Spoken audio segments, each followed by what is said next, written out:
Well, thank you for joining the Florida Association of Museums Foundation. Today, we have the Brain Science of Museum Learning, which I'm super excited about. A little information about FAM. The FAM Foundation is a not-for-profit organization that provides educational programs and services for the professional growth of Florida's museum community. FAM Foundation hosts a variety of webinar-based and in-person continuing education programs. We offer a variety of content on all kinds of topics, and those are hosted on our website and also our YouTube channels, which are rich with content, educational content.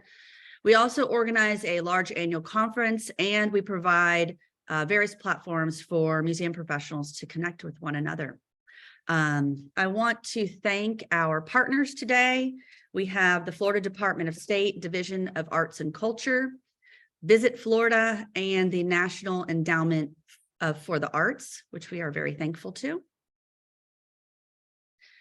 My name is Carmen Godwin. I'm the FAM Foundation Program Manager. If you have any questions or technical difficulties, please just through the chat box, just text me and I will try and get that resolved for you. Also with us today is Melinda Horton, FAM's Executive Director, and I'd like to give her a minute to say hello to you. Melinda? Good morning, everyone. Thank you so much for finally getting to attend this webinar. I feel like it's been forever we've been trying to make it happen. So I'm excited to see all of you on the screen. I thank you for taking the time out of your busy schedule. I thank you for being a part of FAM. It's what makes us who we are. I just want to mention the colleague consortiums that are coming up in April. I'm sure Carmen will at the end also, but I just want to make sure that you've seen the invites go out. We will have one on April 17th in Gainesville at the Florida Museum of Natural History. We'll have a second one on the 18th in Sarasota at the Ringling. And we'll have one on the 19th at Fort Lauderdale History Museum in Fort Lauderdale. And it's just a time for us to get together with our FAM folks besides just the conference. So we're trying out these colleague consortiums where we have some fun activities planned, and we'll see how those go. And if they go great, then maybe in the fall we'll do another 3 in 3 other locations. So we'll make it easy for people to attend just for a few hours on a day, and they don't have to pay a lot of money for travel or spend the night somewhere. So I just want to thank you again for your support of FAM, for what we do every day, and we appreciate the job you do in helping with culture and arts. Thanks, Carmen. Thank you, Melinda. I'm really excited about the colleague consortiums too. We're going to have some behind the scenes stuff at each institution and some interactive things and a lot of networking. So it'll be fun. So just some basic information. We do have closed captioning available. There is a CC button on your control panel where you can toggle that on and off if you need it. Also, the presentation is being recorded today so that we can share it with those who weren't able to make it, who registered. If you have any questions throughout the program, feel free to write them in the chat box. I will keep track of those questions and make sure that we get them answered for you. So please just feel free to do that. Or if at any point, you want to ask a question, you can also unmute yourself and we can get into it that way. At the end of the program, after today, I will send you all a survey. It will literally take like 2-3 minutes tops. And it really is just like what you thought about this program, but also other programs that you'd like to see FAM offer in the future. And we use that information to figure out what kinds of programs we develop. So please take just a few minutes to fill that out. We'd really appreciate it. All right, I want to introduce our speakers today. Jayatri Das is Chief Bioscientist and Director of Science Content at the Franklin Institute and an invited fellow of the Center for Neuroscience and Society at the University of Pennsylvania. She's led development of several exhibits at the Institute and directs in-person and virtual programming initiatives to advance informal science education. Mickey Bailey began serving as program lead for museum education and teaching courses at University of the Arts in 2019. He has 10 years of museum education experience, most recently as Assistant Director of Public Programs at the Franklin Institute. So I want to welcome both of our speakers, and I'm going to stop sharing and pass over the mic to them. All right.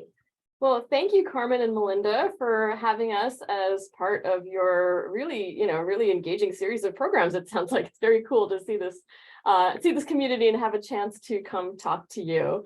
So as Carmen said, Mickey and I worked together while he was at the Franklin Institute. I'm still here, obviously. But I think one of the things that we learned from working together was bringing the perspectives of science and education together that really emerges from an understanding of how our brains work. So I'm the scientist in the pair here. My background is as a biologist. I was not a neuroscientist in particular until I actually worked on developing the brain exhibit. And, as all of you probably appreciate, once you develop an exhibit, you become an expert in that content, of course. But that was really my entry point into neuroscience. And since then, I've had the opportunity to partner with a lot of scientists in the field, as well as in the field of education. And so that's the lens that I bring to it. And I'll turn over to Mickey to tell a little bit more about your part of the story. And so I came into the Franklin Institute mostly fresh out of undergrad with just, I love science. I studied physics in undergrad, so also not a neuroscientist by trade or practice, but much like Jayatri mentioned, when you obsess over a topic, you become that level. And where I really found my niche was through the interactions within museum education. So I pursued my higher education opportunity for leadership in museum education, and really thinking about the ways that our visitors and guests were learning, the new opportunities for interaction and engagement. And I've been continuing to follow that path on. Now in my 4th year at University of the Arts in Philadelphia. So while Jayatri and I are not in the same building anymore, we are a stone's throw away from each other. And so that made this collaboration very nice and easy. We've been doing this for a number of years, working together in a number of projects, talking about science and education and how we blend these together, whether it's initiatives, it's projects, or it's exhibition opportunities. And that has been a really phenomenal opportunity to think about new and exciting ways of engaging learning theory into the museum education practice, and not just for science museums. I now have the privilege of getting to do that for all museums. Our program is very discipline agnostic, as we like to describe. We bring in art, we bring in history, we bring in the weird. If you've never been to some of the Philadelphia museums, I invite you to come check out some of the weird that we've got up here. And there's a really great opportunity to think about how we might create new and exciting, engaging opportunities through museum education. And so the opportunity that really helped us crystallize this particular story, I'm gonna have to do our shout out to the book. I'm gonna throw the link in the chat here, but a couple of years ago, Mickey and I had the opportunity to collaborate on writing a chapter for this book called Museum Education for Today's Audiences. And that was a really great way for us to kind of distill the different ways that we've been working together and thinking about where we've seen this intersection between brain science and education and other spaces as well, and pull it all together in a way that actually is hopefully helpful to other folks in the field. So I would encourage you to check out that book. But what we're here today to do is to kind of give you the interactive experience of that chapter. Hopefully, we're not stealing our own thunder here. But one of the things that we do in science museums, especially, is a lot of experiential learning. That the best, thinking that the best way to learn about something is to experience it yourself. So we're going to start off our presentation by going through some kind of basics of how our brains work and process information. And we're going to make your brains process that information as we go through it. And then we've got some discussion questions to help us think about how understanding the brain, we can then apply that knowledge to the work that we all do in museums. All right, so I'm going to go ahead and share my screen here. And if you didn't see my note in the chat, if you want to grab a piece of paper and a pen or a pencil, We are going to do a little interactive activity using that later on. So it's a good time to grab it right now.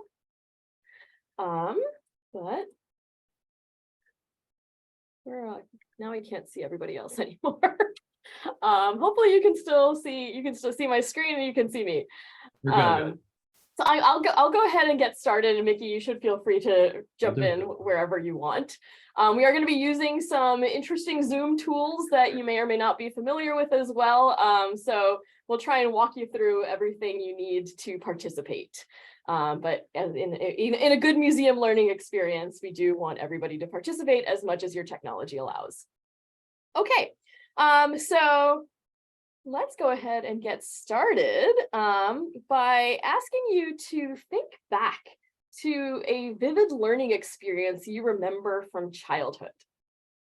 So it doesn't have to be about science, it doesn't have to be about the brain. Just some experience that really sticks with you from something that you learned or experienced as a kid. So just take a minute to think about what that might be for you.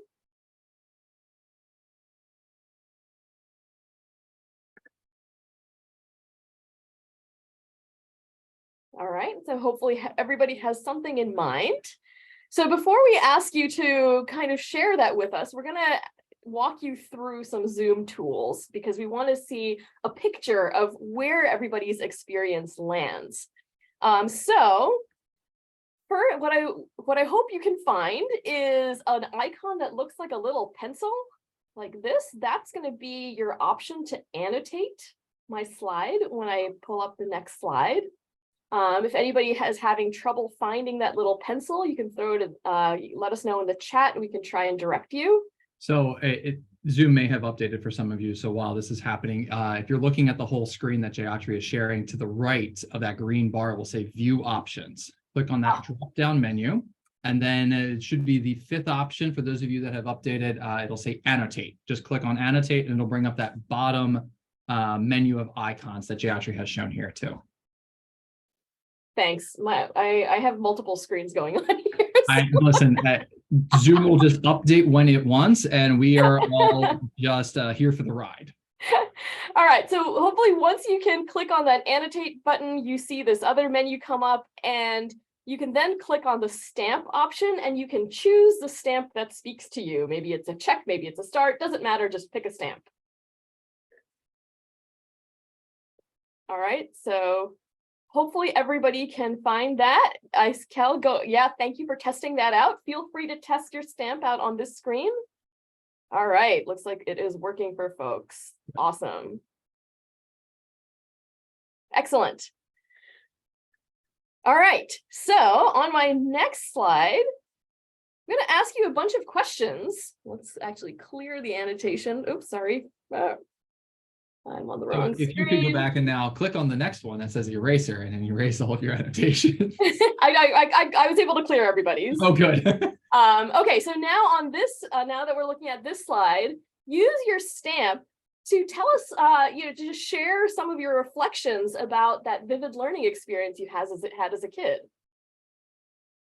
And if one of these things speaks really strongly to you, feel free to put multiple stamps in that.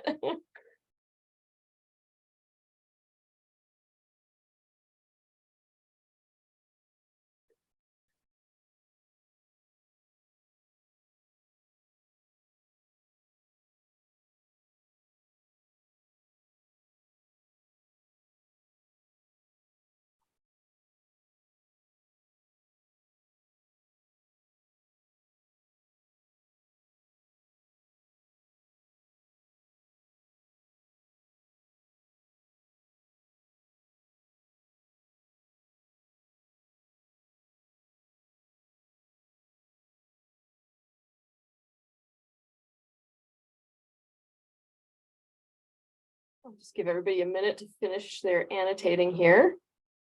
Just to jump in quickly, this is a great entry-level activity to do with any new staff that you're bringing on. If you're bringing on docents with wild experiences, if you're bringing on a cohort of new staff, young staff, this is a great way to kind of break down some barriers for some new people coming together, to get them talking to each other just about experiences that they've had moving into this space. I actually also do this activity with scientists a lot. Yeah, totally. I do this with my Because grad students. they often have, preconceptions about how Mhm. one should communicate science, and you do this activity, and they quickly realize that the way that they are used to communicating information is not what sticks with people. Not at all. And so you can see just in the distribution of where we've stamped things, I think with this group, these are things that you already understand and appreciate, that it's that personal connection that makes an experience memorable. It's the novelty of the experience. That's the participatory nature of making a discovery, of, using materials that are maybe new to you. I will share that my own experience that I always come back to was the first time that I discovered the exoskeletons of 17-year cicadas when I was 8 years old. And my friends and I were exploring the neighborhood. We found these and we were wondering what they were. And for me, part of it was, of course, finding these things that just looked like alien creatures. If you've ever seen, I don't know if cicadas are native to Florida at all, but they're really weird looking, especially when you're just seeing their molts. But what's memorable to me is not just that, weird looking thing and wondering what it was and trying to understand like where it came from, but it was paired with the experience of, at 8 years old, this is the first time that my parents were really letting us, wander the neighborhood on our own, and feeling that independence and curiosity and that emotional aspect of the experience really contributed to it being as memorable as it was, in addition to just maybe the science content or the learning experience in and of itself. So I think that's one of the main points that we want to come back to a little bit later, is really thinking about where are these personal points of connection. But we want to break it down first. And so let me actually, before I move on, let me clear our annotations so we can clear. I got him. Screen. I got him. Oh, you got him. Okay. All right. And now I want my annotation to go away so I can control my screen again. So we want to break it down to our most dominant sense. And in humans, that dominant sense is sight. And we often really think about this simple question of, what do you see? And I want to challenge us to think about what that question really means today. So let's look at a video of somebody speaking a sound. Okay, so if this works. Go ahead and play that. Ba, ba, ba. Ba, ba, ba. So what sound did you hear? You can just kind of type it phonetically into the chat.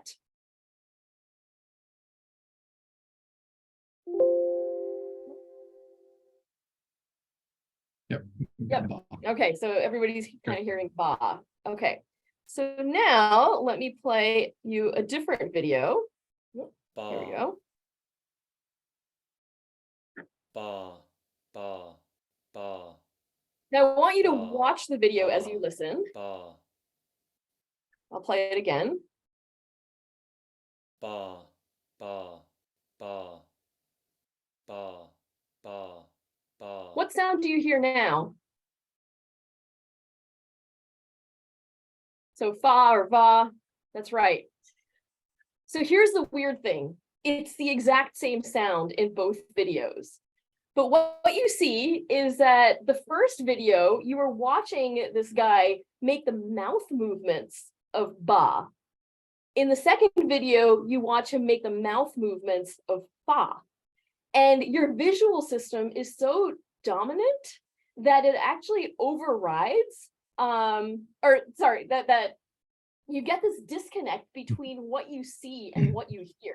So again, that visual system is so dominant that what you're seeing, of feeling like you're seeing fa or va, that it actually overrides what you're actually hearing with your ears, which is ba.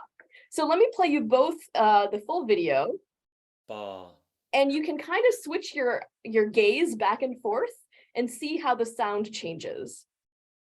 ba, ba, ba, ba, ba, ba, I'll play it one more time. ba, ba, ba, ba, ba, ba. So I think what's fascinating about this illusion is that it really emphasizes how much our sense of sight really takes precedence over a lot of our other senses. And so when we think about what we see, it's really important to think about not just what that visual information is telling us, but really how that visual information is put together by our brain. So let me just walk you through that really quickly, because what's happening in our brain when we see something is not like just playing back a recording of a video. What's happening, in fact, is that your brain is breaking down the information that's coming in from your eyes, crossing over, because each hemisphere of our brain controls the other half of our body. So the information comes in from the eyes, crosses over to the back of the brain, which is where visual information is processed. And the first thing it does is it breaks down what you're seeing into edges between dark and light. And then it starts to reconstruct that scene. So the information flows forward through the brain, so it starts to connect those edges into shapes. Then there's another piece of the brain that applies and interprets color, then objects and faces, and even motion.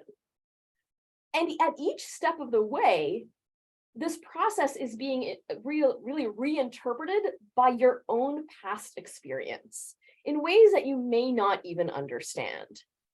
And so when you think about this what seems like this simple question of what do you see, it ends up being a much more complicated question of, first, what do you notice? Second, what do you perceive? And third, what do you remember? So let's break this down and challenge our brain to think about each of these questions individually. So I wanted to be able to see people's hand gestures, but I can't find my screen where that happened. So Mickey, I'm going to need your help. That's fine. I've got everybody in front of me. Okay, cool. So what I'm going to show you next is a picture that's going to flicker back and forth between two versions of the same picture, but there's one thing different. This kind of takes us back to those those like highlights magazine challenges, like find the thing that's different between these two pictures. So when you notice the difference between the two versions of the picture, just go ahead and use your hand raise option to let us know that you've noticed what the difference is. Okay, and Mickey, let me know when it seems like a bunch of folks have been able to figure that out. No problem. So your reaction should be at the bottom of your Zoom screen. You'll see like the little happy face with the plus sign. Click on that guy and you can raise hand, or yeah, that'll be the easiest one because that'll actually just trigger you to the top of the list. And I'll just give a quick sensory warning that the images do flicker back kind of quickly. And so if that's troublesome for your eyes, you can either just look away or close your eyes and we'll let you know when we've moved on. Okay, so here we go. We got Nancy up first on that one. All right. Corey's got it, Kate. I'll just leave it up for about 15 more seconds.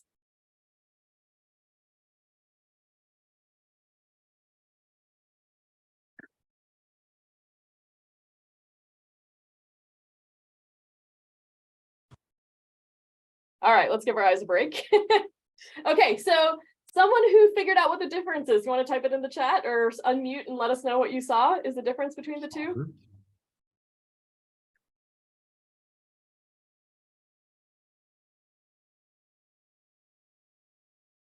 Nancy, Kate, Nancy, yep, turbine for the plane. That was Yeah, so let's go back and take a look. you can see that the turbine, the engine underneath the wing is going back and forth. Right, but why was this can be really hard to see for people. And it's because you're looking at a scene that is probably not familiar to many of us.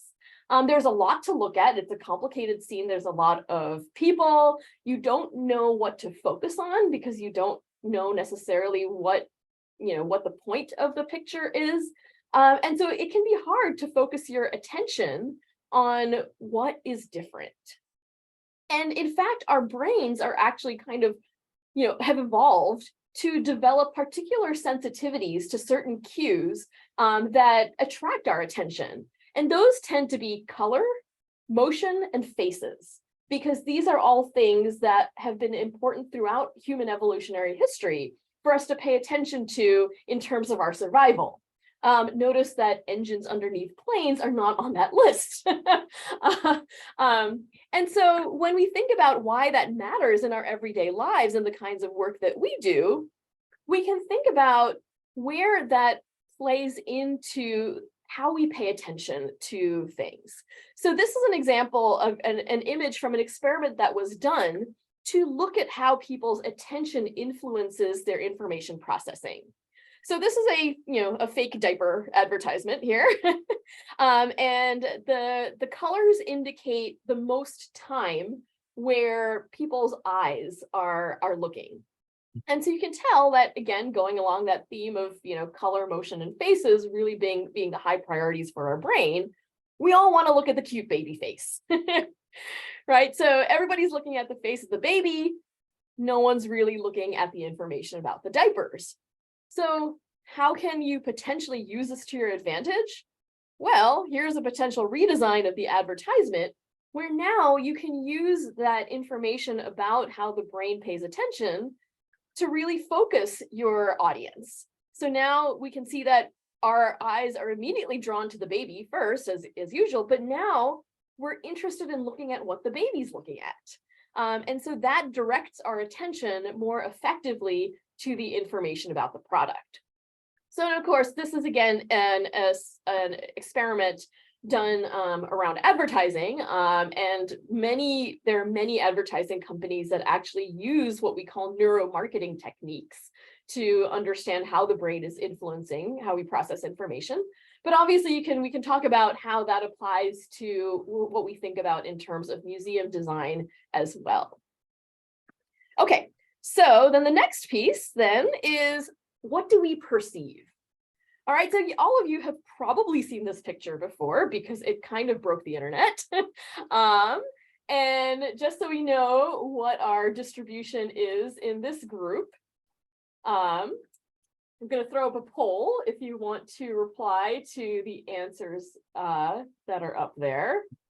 And I always love that this has such a split group. We are, well, as I'm seeing right now, we are exactly at 50-50. Are skewed. Share those results. Okay, a little over 50-50 for white and gold. I mean, come on, people, it's blue and black for real. And the dress is in fact blue and black, but the reason I love this particular picture is that it shows how we can look at the same thing and see very different things based on things that we may not even be aware of. So in this case, how we perceive this picture may depend on your computer screen. It may depend on the lighting of the room that you're in. It may depend on how your brain is interpreting the ambiguous lighting in this picture.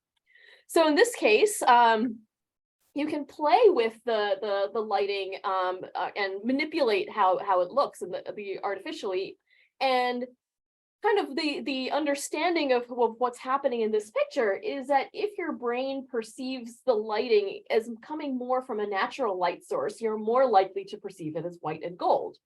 If you think about it as kind of, inside lighting, maybe like a fluorescent lighting, then your brain interprets it more as blue and black.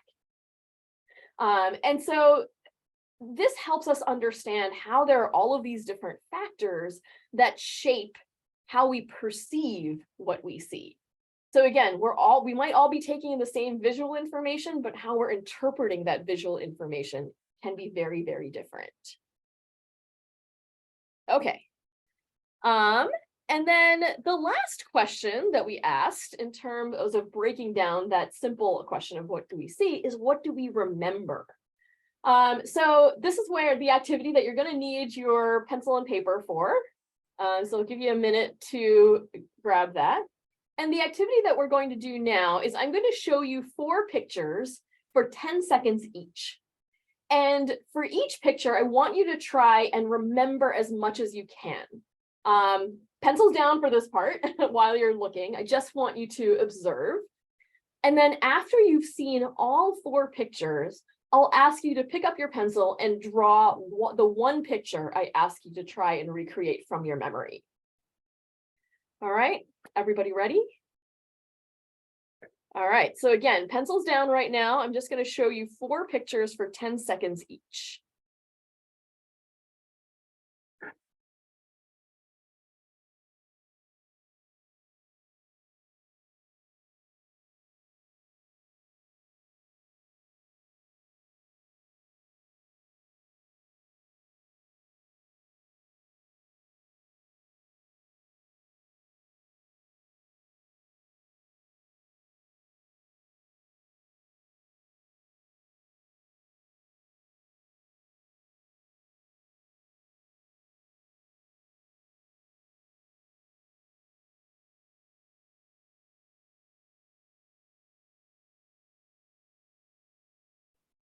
All right, so now draw the spaghetti picture in as much detail as you remember.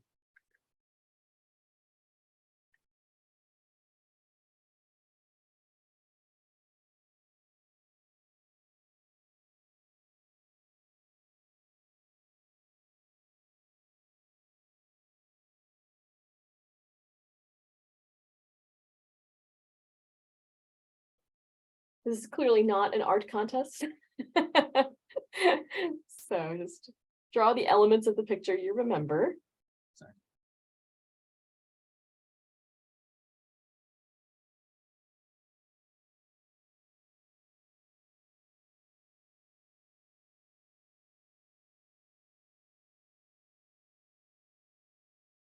All right, so here's the picture again.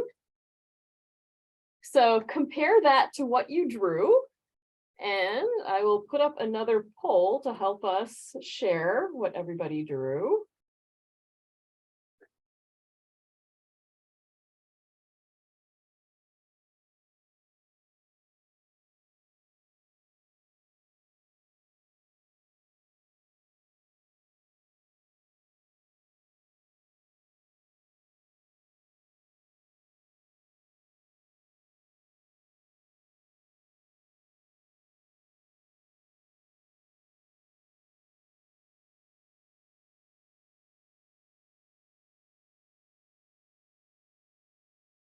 All right, we'll go ahead and share the results here. And what you can see is that many of us drew either the entire handle of the fork or the entire bowl or plate. Nobody in this group had drawn meatballs, but that has happened in the past. Yeah, that has happened. And why does this happen? It's because your brain knows what else is in the world that this picture exists in, right? You know that a fork isn't just the tines. You know that there's a handle that goes with it. You know that there's an entire bowl or plate that the pasta is sitting on, right? And so when you remember these details, your brain fills in what you know to be true, even if it's not in that specific scene.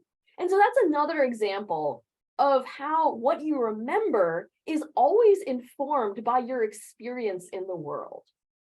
So it's never just limited to a single experience. So before we then move into our discussion, I wanted to just wrap up with a couple of facts, well, I guess, quote unquote, facts about the brain that maybe you've heard in everyday life, in pop culture. There are many on the internet floating around everywhere. But let's talk about each of these.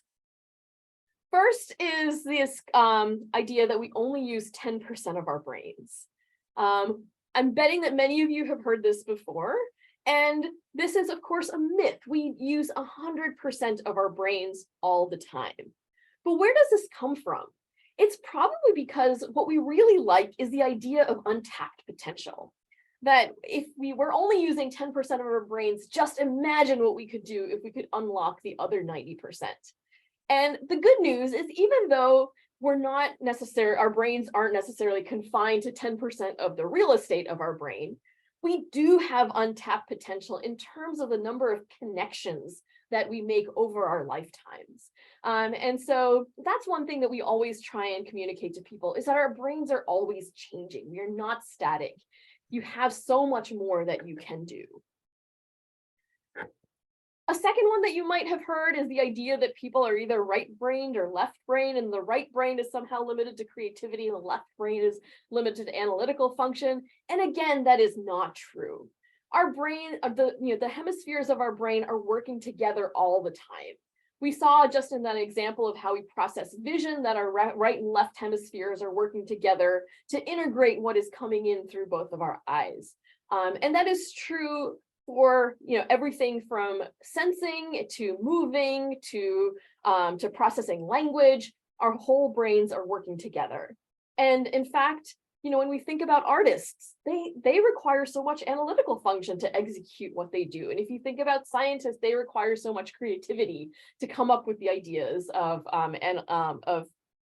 things that they analyze later. So it just doesn't make sense to compartmentalize people into these kinds of categories.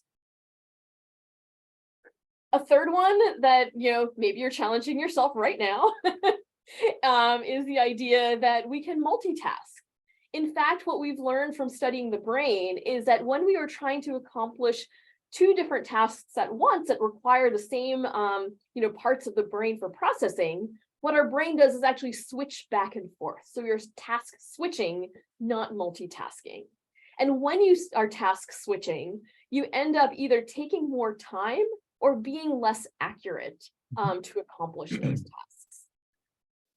And finally, this is something that is particularly prevalent in education, is the idea that people have specific learning styles. So somebody might say, oh, well, I'm a visual learner, or I'm a kinesthetic learner. And again, this type of categorization kind of puts people into buckets that the only way they can learn is through this specific learning style. But in fact, what the data has shown is that everybody learns better when they receive information in multisensory modalities. That when you combine visual and auditory and kinesthetic interactions, everybody learns better. That's not to say that you may have preferences, in one modality or another, or maybe one type of information you prefer to process through one sense or another. But there's no kind of, hard and fast learning style that really defines who you are as a person. And I think, as we embrace the diversity of ways that we learn, we can really think more creatively about how we engage in those learning experiences. And again, how those are then translated into memorable learning experiences that really stick with us and help us make meaning out of what we do. All right, so I'll throw up our first couple of discussion questions here. And actually, Mickey, I'm going to stop sharing my screen and put these discussion questions in the chat so I can see people. That's a good idea, actually. Make it a little bit easier. So let me. Actually, I can grab them. I have them open over on my other screen. So our first one. All right. You want to? This is, to lead in from where Jatra just left us off with our myths and our understanding of, how the brain sort of perpetuates. The big part of what we wanted to achieve with this chapter was also to touch on what your experiences really are. Like that's the key thing that we talk about when people come to our museum spaces, is that everyone's coming with their own personal experience, their interpretations, their abilities around that. So And this can be, if you would like to add to the conversation through the chat, if you feel confident in your ideas, to unmute and share with us as a group. We're a small group, so I think we can have a nice robust discussion around some of these questions. But we want to have this idea, like, where are these ideas around the myths that have been perpetuated, how the brain operates, getting to talk a little bit about the visual acuity of our brains. How do you think this might change your approach when you're working with your audiences?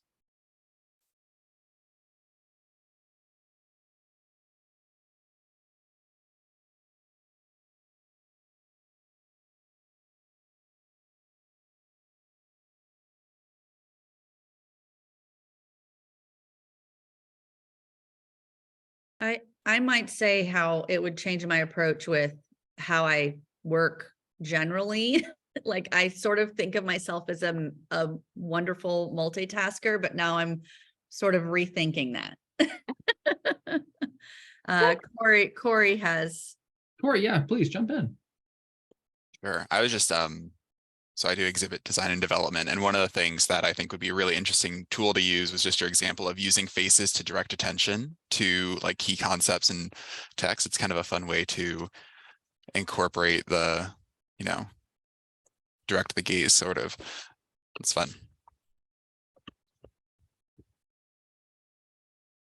It can be a phenomenal tool that I don't think we see too often getting utilized, is how do we get people, because we all love to joke around that people don't read, right? Like that you put all this signage up and then no one's reading it. So how can we make sure that they're getting that information, that's very key, so that we're taking away these ideas that are core content that we need? And that's, Jatri and I, we explored a lot around the discussion of constructivism and how we understand learning to take place through research. And that can get dicey with science, that you really want to make sure that you are being as direct as possible. So you're thinking about core concepts with exhibition design, make sure people are coming away with the intended outcome that you have set forth for them. And if there's a way to do that with visual triggers, great, let's do it. Anyone else? There's some studies that have been done where people put eye tracking monitors on visitors in museums to see kind of what attracts people's attention, which is really fascinating. So Amanda just threw something up in the chat, encouraging the absolutely. It can help with live instruction if there's other people focused on your speaker. If you have a lecture, and if you have the other visible people, that's a great point. If you have everyone like paying attention and directing that attention there and not being distracted, it'll actually, it'll encourage that sort of follow along experience. We're very social creatures, and we really do like to join in that experience together. So as much as you can possibly direct people's attention as a group, that will inform that this is the practice we should be following. That's absolutely true with anything you might do, with any program experience, to make sure that you're getting that focus where you need it to be. Another very practical application that I've really taken to heart is that when you are giving slide presentations live, obviously this doesn't work as well on Zoom when the speaker is just a tiny box in the corner. But when you're giving live presentations, making use of blank screens or black screens judiciously is a really important technique. I think our habit is to just like always have a picture on a slide. But when you are saying something really important, you want the screen to go blank so that everybody is looking at you and listening to what you say. So that's a technique that I've really used, and it is, I think, particularly effective because people don't expect to see it. And so that's a very another practical tip that I might pass along from kind of what we've learned from this. I have a question. Please. I am at a children's museum. So our space, and maybe there's some others on the call here who are also in children's or maybe even science museums, where there is a lot of hands-on expected. And that is the structure of what our space is there to provide. So everything we've just talked about that has to do with visual attention grabbing it happens very naturally in our space Great. through color and light and everything. And so the next thing is the idea that our visitors, our children and our adults, we want them to put their hands on everything. Or we want them to interact with the exhibits and the materials we have within our space. And I see, I think somebody in the chat just said they're at Cade up in Gainesville. Hi, Sydney. And so in our spaces that encourage this, we're not an art museum. We're not a historical museum that has things under glass or behind, protective shields. What do you say to people like us where the visual attention is there, the interactive element is there? What do you think are some of the really critical things that you would guide us toward as next steps or ways to make sure that what we're presenting in our spaces also have that way to not just catch the attention of people, but help draw them in to want to interact with it on a level that becomes more meaningful? Yeah. You want to go first, Mickey? I mean, I have a couple of answers in there. Differentiating like within that experience, if you can have ways for people to interact with the content through different modes, right? Like if you can incorporate, and especially for children, like if you can incorporate movement and music, if you can incorporate a chance to show, right? So think of every child that's like, mom, watch me do this, mom, watch me do this. If there's a chance for them to share back out what they've been able to take in and learn, you're going to have a couple of really wonderful, memorable moments that can come away for both the caregiver as well as for the child. And I think that's what's really interesting is who has agency in your space and really leaning into that. And with children's museums, let's be honest, none of us are in charge. They are in charge, and we're lucky enough to be there. So that opportunity, I would say anything that involves music and movement are really powerful for children. And then any time where children have a chance to share what they got out of that experience to their caregivers, that's going to demonstrate to you all what's really most important to them. Yeah, absolutely. The other thing that I would add is that oftentimes children's museums don't necessarily think about the caregiver as a secondary audience. And that's where I think there's a little bit more universality in like, how do you draw in the caregiver as also an audience?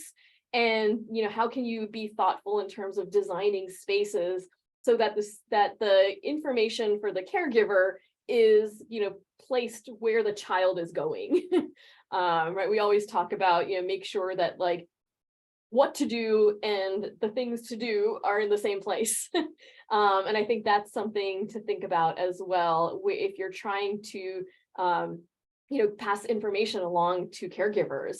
And there's, I was an advisor on a great traveling exhit that's been put together by the Oregon Museum of Science and Industry called Happy Brain Allegramente, which is really an exhibit about the brain that is targeted to children and their caregivers to help caregivers understand what's happening in the brain during those early childhood years.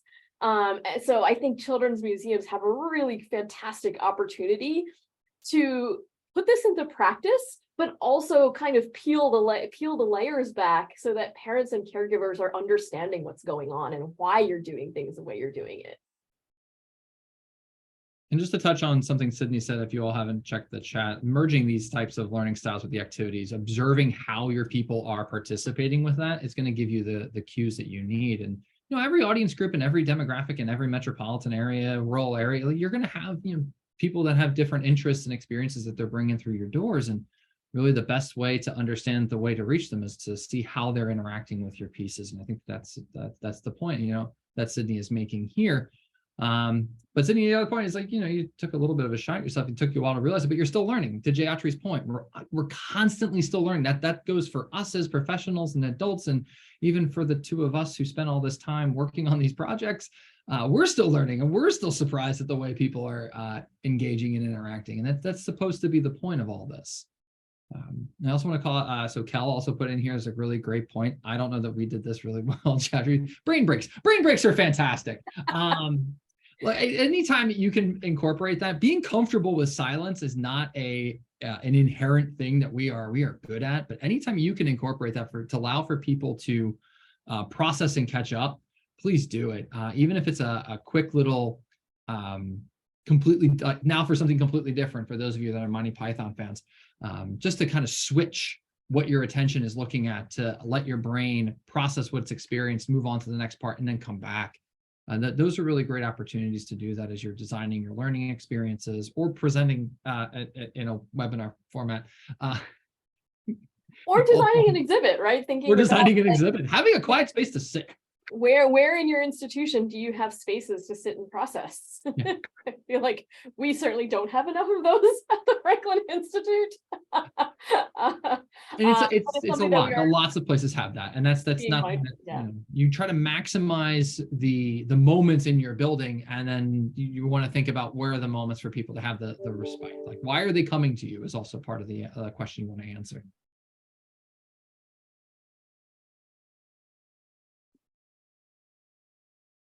We have a few more comments. Do you want me to read them aloud or do you want to just call them out? Yeah, I'm I'm reading reading- Akila's comment right Yeah. now about training, thinking about trainings. So I will say that learning about how the brain works completely transformed how we do trainings. Mhm. We do a lot more role playing in our trainings. We do a lot more experiential elements of the training, like going out into exhibits and doing things like, doing things out on the floor. We build in brain breaks. All of these things that we've learned about how people learn, we now apply to how we do trainings. I think that's a really important thing, that it's not just about how you engage guests, but also how we engage each other as colleagues and youth programs as well. And then we do this great exercise with teachers at some of our professional development programs, where we have them go through this exercise of, like, we give them the scenario of, like, this child in a classroom, imagine what the different parts of the brain that are being activated. And some of the scenarios talk about, well, the teacher says this, and what part of the brain is activated. And technically the answer is, we don't know, because just because somebody says something doesn't mean that the listener actually hears it. And that's always a trick question that we throw at them.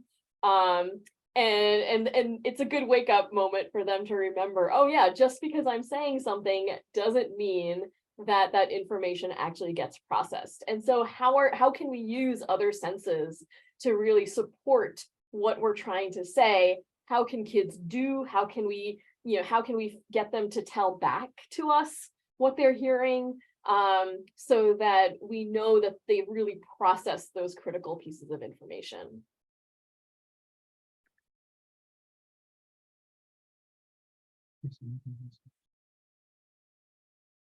Well, that is an interesting point, actually. So that's something that definitely comes up. So Amanda's point here around that there's focusing on two different tasks, but they're completely wildly different, right? So when you're doodling, are you still paying attention? And we've even seen the rise of for students who need fidget toys, right? And that's something, adults who need fidget toys, opportunities for whether they're spinners or they're just tactile little pieces to keep their hands busy so that they're able to focus on a speaker or on something that they're reading or listening to in terms of a podcast.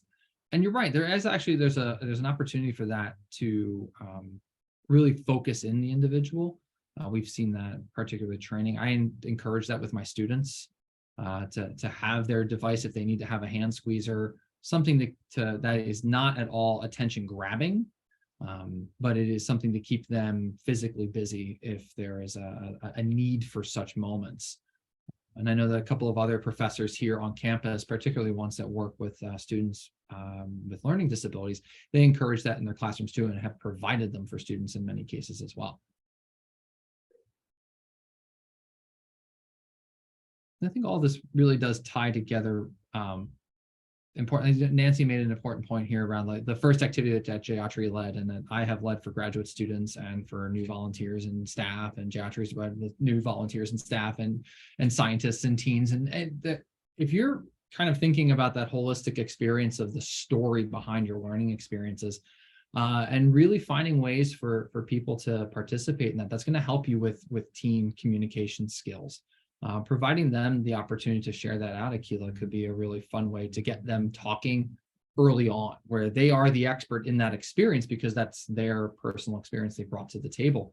And this can really start to help develop these communication skills as you get them to communicating your content and your learning objectives, but starting with that chance of giving them the opportunity to where they're already the expert, and then leading them to where you want them to be the expert in your content.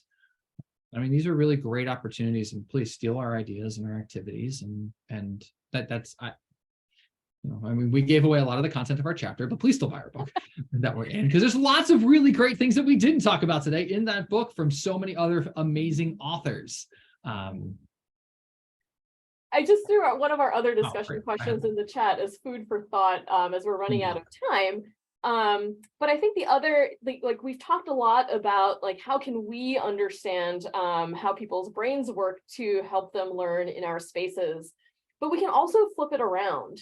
Like one of the other things that we talked about in a little bit less depth was really how do your, put yourself in the shoes of a guest. How do our guests' personal experiences inform their interpretation of what they are doing and seeing and learning in your museum? And how can you potentially incorporate that intentionally into your experience? And so we've heard, of institutions experimenting with different ways to have their audiences help reinterpret their experiences or their collections. So maybe a thought to leave you with is this idea of knowing that there are so many interpretations out there that come from the rich experiences, that constructivist mindset that people are coming in with. How can we take advantage of that to push our exhibitions and experience in different directions? So with that, Carmen, I'll turn it back to you. If there's any things you need to mention as we wrap up. Thank you so much. That was awesome. I will be sending out an email to everybody with the survey, and also just a reminder of the upcoming consortiums that we're having. If you guys have any follow-up questions, because I think there's a lot, like I still don't understand how you guys saw other than blue and black, but if there's things that follow-up questions, I can definitely put you in touch with our speakers. Again, the programs are April 17th in Gainesville, April 18th in Sarasota, and April 19th in Fort Lauderdale. Melinda, did you have anything you wanted to? I think that's it. Just to thank everybody again. You should be getting our e-blast regularly. If you're not, you need to let us know. Either it's going to spam or I have a typo, which is always possible. Yes, thank you so much. Thank you to Mickey for both of you for being so wonderful. What an interesting program. I listened. I turned off my camera, but I listened. I have such terrible internet where I am that if I leave my camera on, a lot of times it freezes me. So then I look like this weird blob on the screen. So I turned it off, but I was sitting here listening to you. So great program. Thanks so much for the opportunity. Absolutely. Thank you so much guys for so having much. us. I really appreciate it. All right, you guys have a great day. Bye, everyone. Well, thanks so much. Bye.